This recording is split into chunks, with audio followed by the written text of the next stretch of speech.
Clips. Well, the second part, the old green giant arborvitae. That's our best-selling screening option for screening out your neighbors, or you got something you just want to green screen. Yeah, it's a very good plant, and the biggest green giant I think I've ever observed is probably about 30 feet.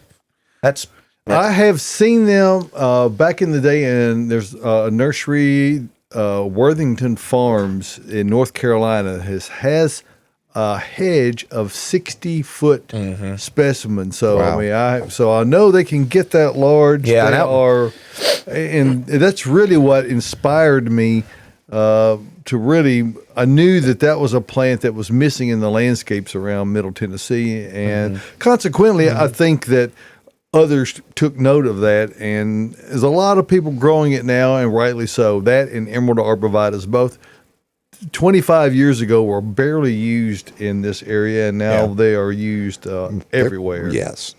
Yeah, and it's not just used as a screening plant. I mean, that's a great application for green giant arborvitae, but that plant is a very formal growing plant. So it's a very pyramidal shape, really, without any type of prune. Exactly. So it's like 8 feet wide at the base, roughly, working up to about 30 feet here in the mid-state anyway.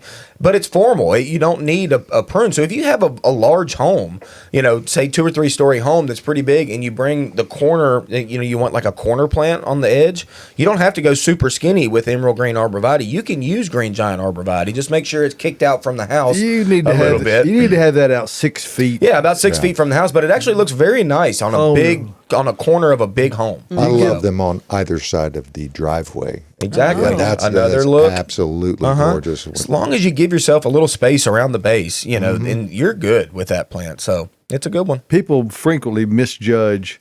That's the biggest and most frequent landscape error, that people buy a large corner plant or something that could be used as a screening plant and simply plant it too close to the house. Yes. We have a hedge row on the northern property line of green giant arborvitae that we planted 4 years ago. They were in a 7-gallon container. They were about 3 feet tall.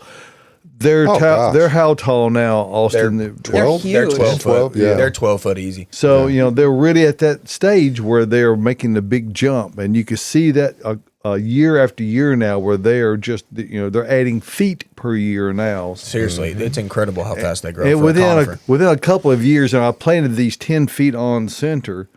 So within a couple more years, they will be into each other, and that green wall effect, which is what my goal is. You often recommend as well to offset them if you've got room for it. Now, the one thing about green giants is they get so big. Right. A lot of people don't have room for that. In this area where I planted them, there was no room. Right. No. There was no room to put. And if you had room and you could put them 10 feet on center, but put the 2 rows 10 feet on center, that means they're actually gorgeous every if you've 20 feet in a row.